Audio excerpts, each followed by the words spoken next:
Good to see you all, everyone. Welcome to the Cyclone Saturday Special. I'm Jay, of course, and before we get into the meat and potatoes of all things, let's hear how my respective co-hosts, Al and Mark, are actually handling the football conversation right now. Man, I did not see that Alex Smith trade coming. I knew that they were going to trade him. I just didn't think it was going to be for the Redskins. I also didn't think the Redskins were going to re-sign Cousins either. No, I thought they were going to draft somebody and just make Colt McCoy the starter for the year as a stopgap, because it makes no sense. In that, not only did they trade him, they gave him a 4-year, $70 million extension. Damn. Mm-hmm. So I'm just like, what? He's going to be like 38 before that contract's even realized, and that team is not built to win now. It's not even close. It's amazing what they do with that money, huh? I think I know what's going to happen. Yeah. I think they are going to draft somebody, but I think Smith is going to take on that role you thought McCoy was going to take on, because they want to have some good seasons. But we're most likely going to get rid of Cousins. They're probably going to draft somebody so that they can learn under Smith. I mean, there's no way that Smith is their long-term answer. So the question is, where are they picking in the draft? What, Redskins? I'm assuming, where'd they finish, 6-10 or 7-9? Yeah, I think they're ready to go. Let's take it from the top. You're listening to the Cyclone on J360 Radio with your hosts Alan, Dev, and Mark. Jay has entered the Cyclone. Hey, J360 Legion, back so soon? Yeah, we're doing a little bit of unorthodox methods today on the Cyclone, and why not? It's Saturday, you know? Super Saturday, that is.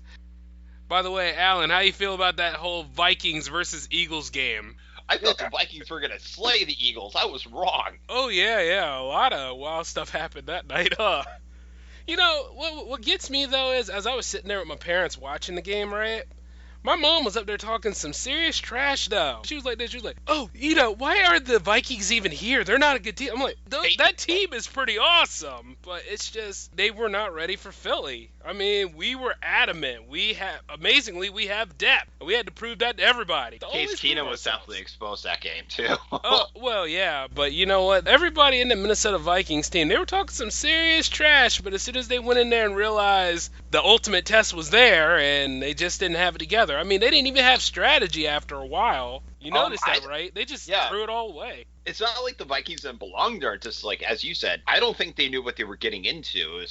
That Philly fans were so rowdy. Well, yeah, and anytime you got to put Crisco on the poles to keep people from climbing, and you have people getting fights with the Philadelphia police, and that's just the minors there. I'm just naming out.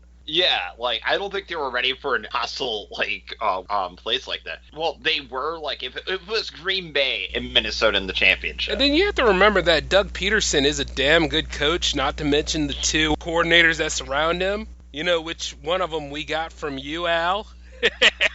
Nah. I think his name is Mr. Schwartz, if you will. I don't want to talk about it. You know what, though? You're right. Jim Schwartz is looking good. Doug Peterson looks damn good. And Frank Reich, I hope we don't lose any of those coaches anytime soon. But I'm sure at least after next season we're going to lose a couple of them.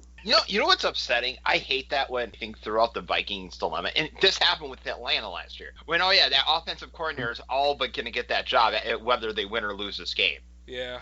It's like, I hate that. I hate when teams do that. They interview the coaches when they're in the playoffs. They're not supposed to, but they do. It ruins the freaking thing. Well, not only that, but it gets reported as heavily as it does. You know what I'm saying? Yeah. I mean, kind of takes the point of view away from like what's going on currently.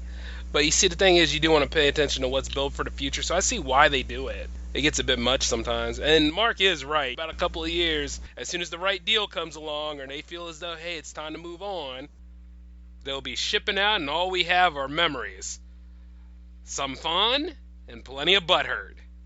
Anyways, it's time to get to the meat and potatoes of this whole Saturday special of ours. Take it away, Alan. What are we expecting the Super Bowl?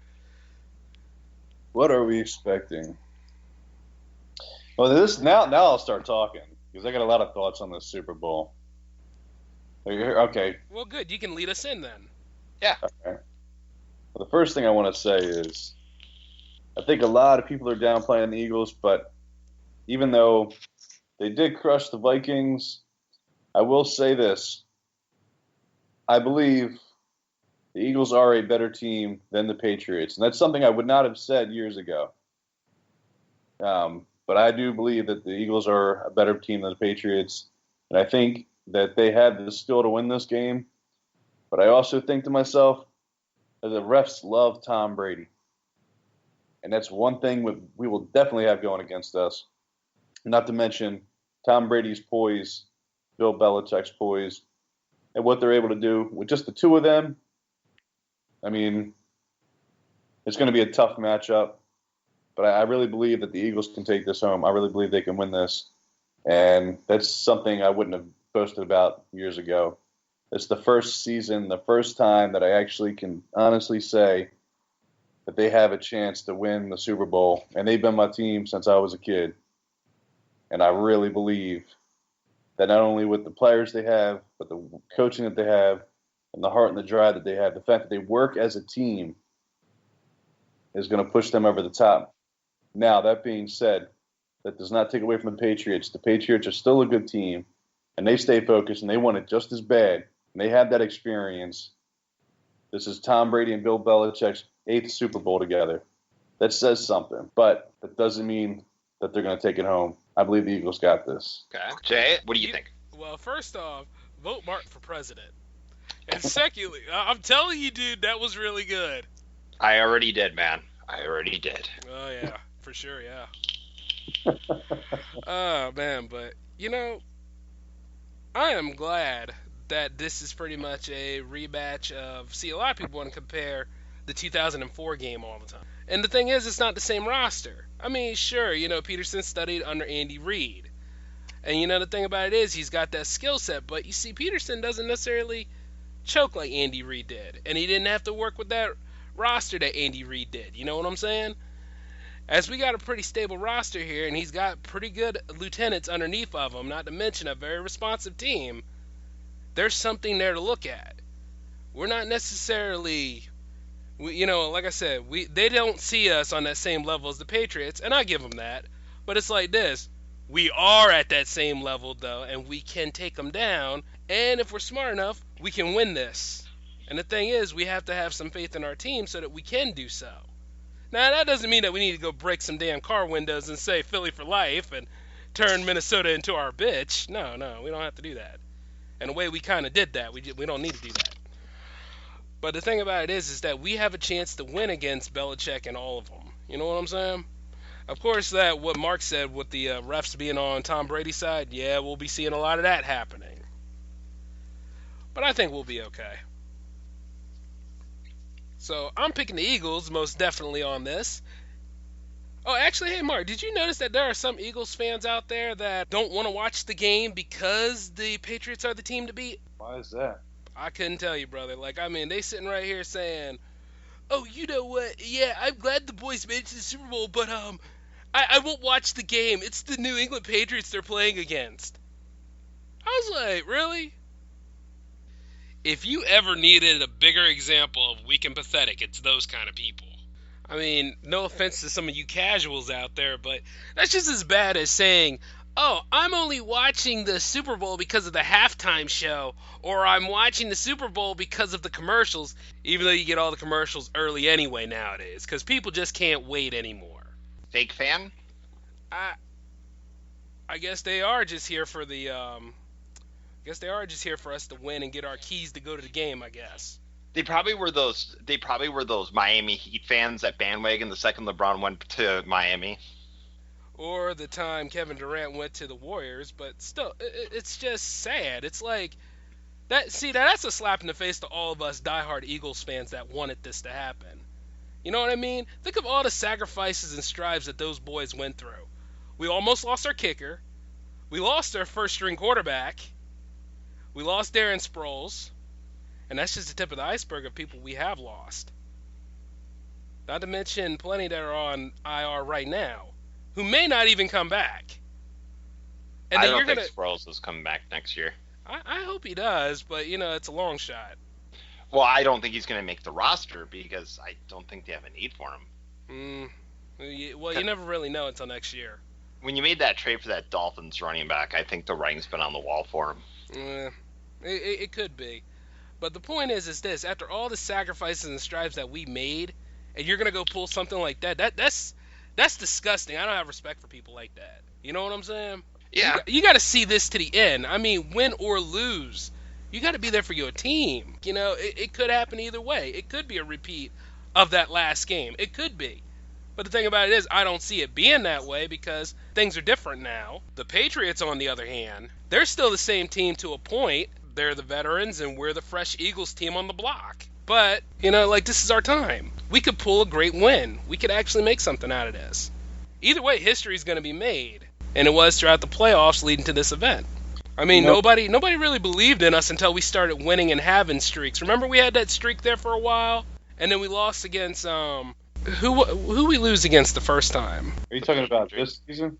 Yeah, in this season. Like, The Chiefs and the Seahawks. yeah, like as soon as that happened, everybody was like, oh, we suck again.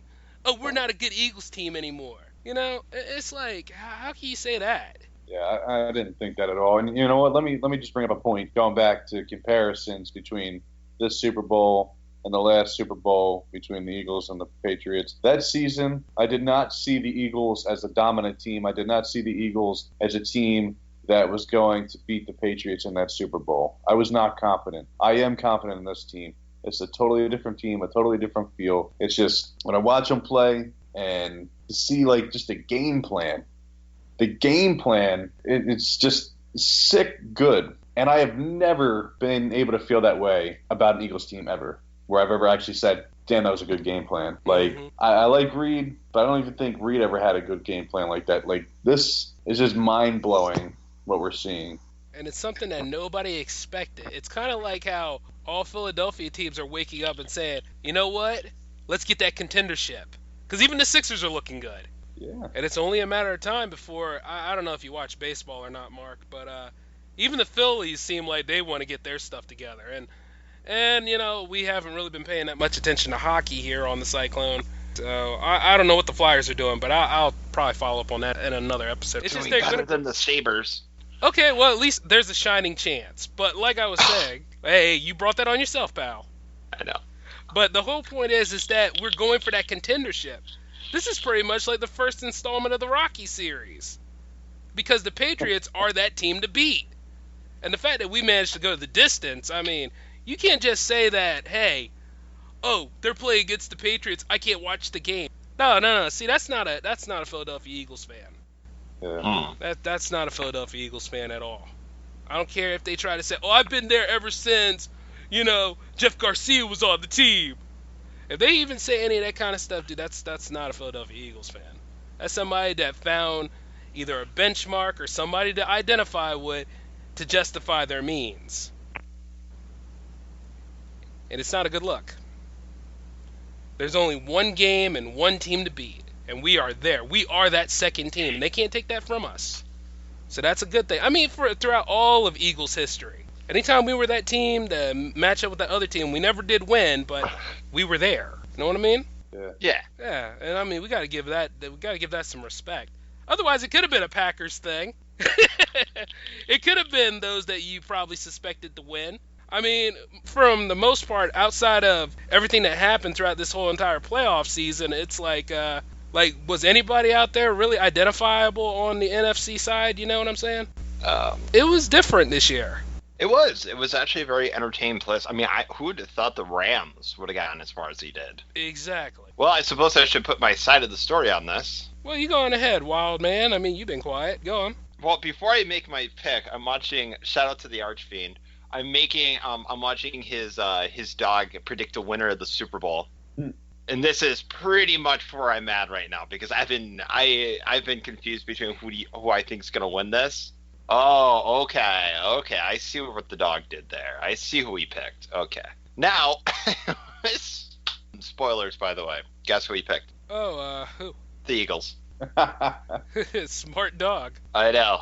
The Archfiend is one of the a very hardcore dedicated Eagles fan. I give the guy props. But here's the thing, as you guys said, they're comparing that old Super Bowl team when they versed the Patriots to this one. Not necessarily. Yeah, you had a one-legged TO that game who was not nowhere near 100% for that game. And during that time, who did they even have for a second wide receiver? Was it Freddie Mitchell, Todd Pinkston?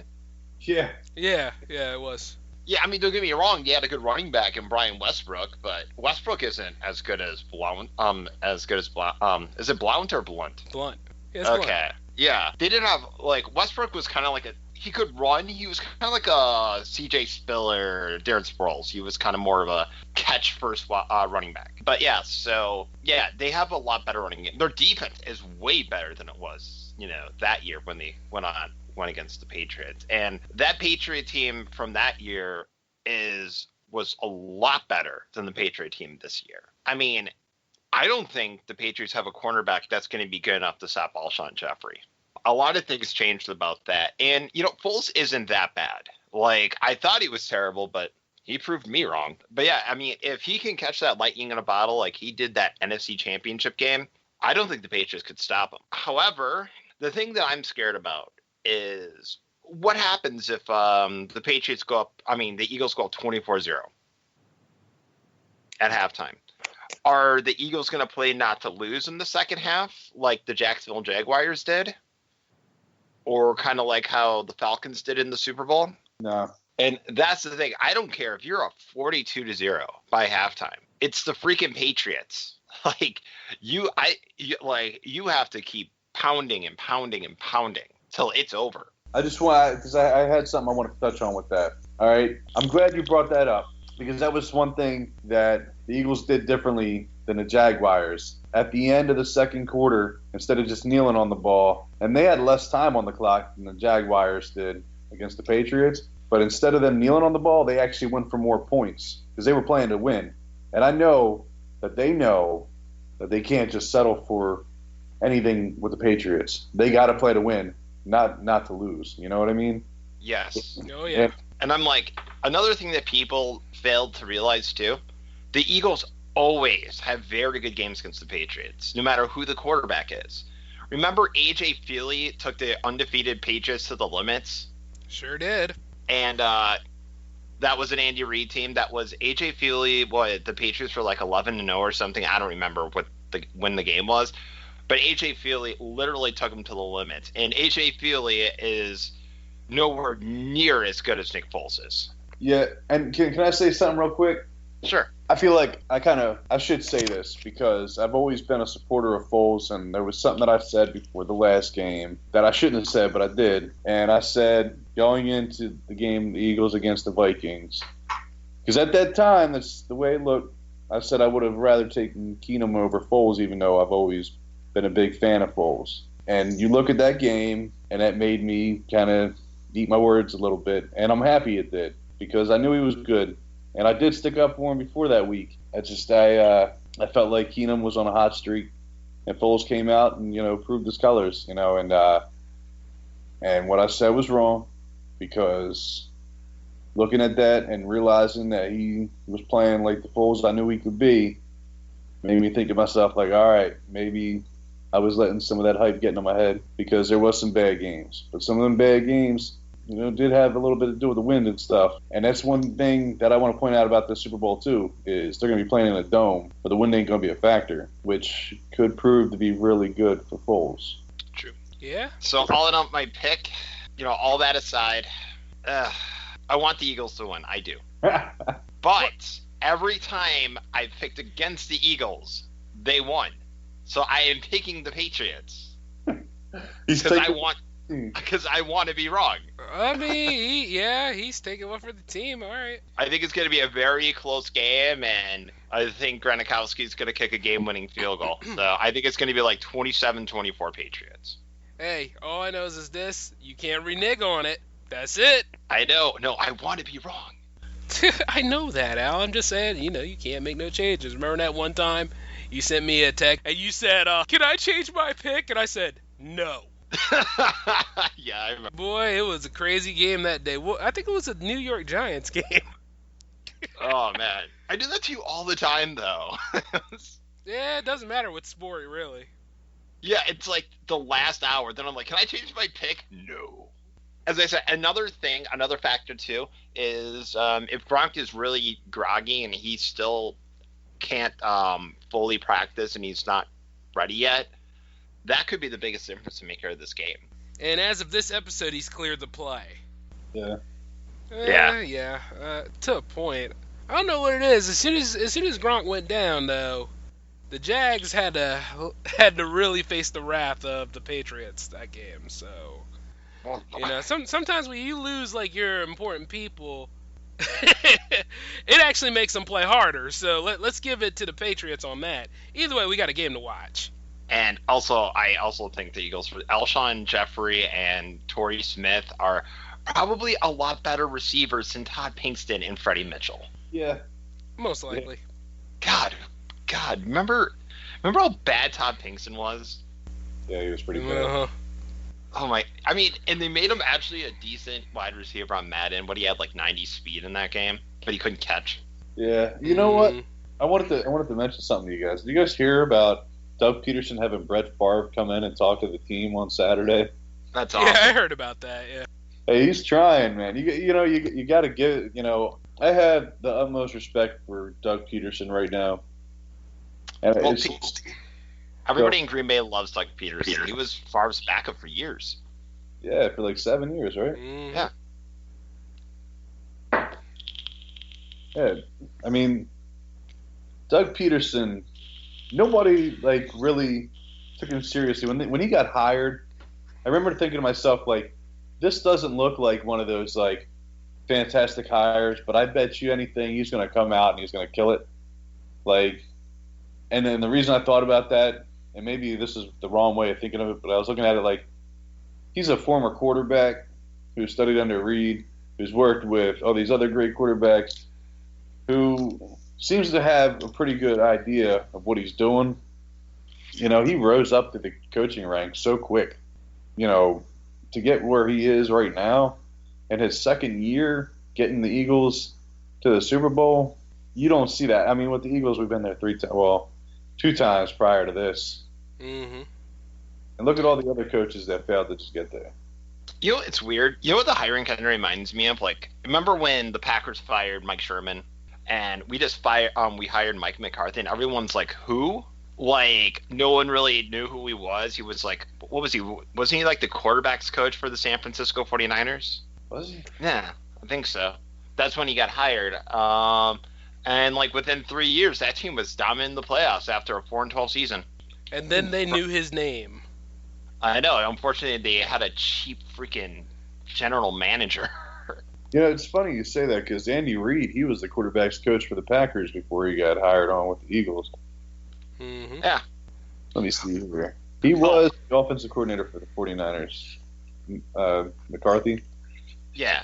Oh, he was the. Oh, yeah. Oh, that was a bad year too. That was when Alex Smith just got drafted. That was that 1-in-15 year. Yeah, you're right. Mm-hmm. Oh, that was bad. Didn't he get benched for Ken Dorsey? No, he didn't. I don't think he did. Alex Smith. No, I think he started like 16 games that year. Alex Smith. I don't know. But that was a bad year. I could go on and on about that season, but I'm not going to. That's for another episode. Touching on that, the 49ers were ranked 30th, was drafted. Was Kevin Barlow the main running back then?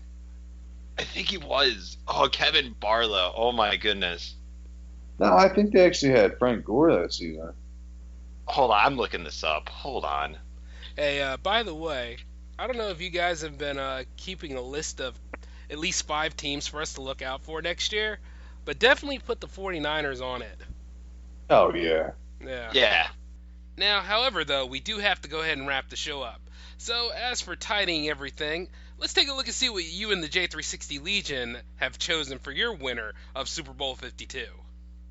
And, of course, if you ever want to hang out with us or speak to us about anything, any sort of J360 production in general, hit us up on Twitter at J360 Productions, because we have these little polls now and again, and as we continue to build and strive and promote interactivity with our fan base out there, this is your way of communicating with us. In addition to email, but who does that now? If you do, however, the email is j360productions@outlook.com. Just put the show's name and episode in the subject line and send us any sort of questions. But now, back to the poll. So let's see what's up on Twitter. From what you have here, let's see. It's 50% for the New England Patriots, and it's 50% for the Philadelphia Eagles. Wow, polarized. Okay, so I guess you're all in for a big game too, huh? So the only other thing to do is just see what happens on Sunday. I think everything's going to be pretty interesting. But that about does it for the time we have now. So I want to thank everybody for coming in and joining us on this Saturday special here of the Cyclone. On behalf of the Cyclone crew, this is Jay, signing off.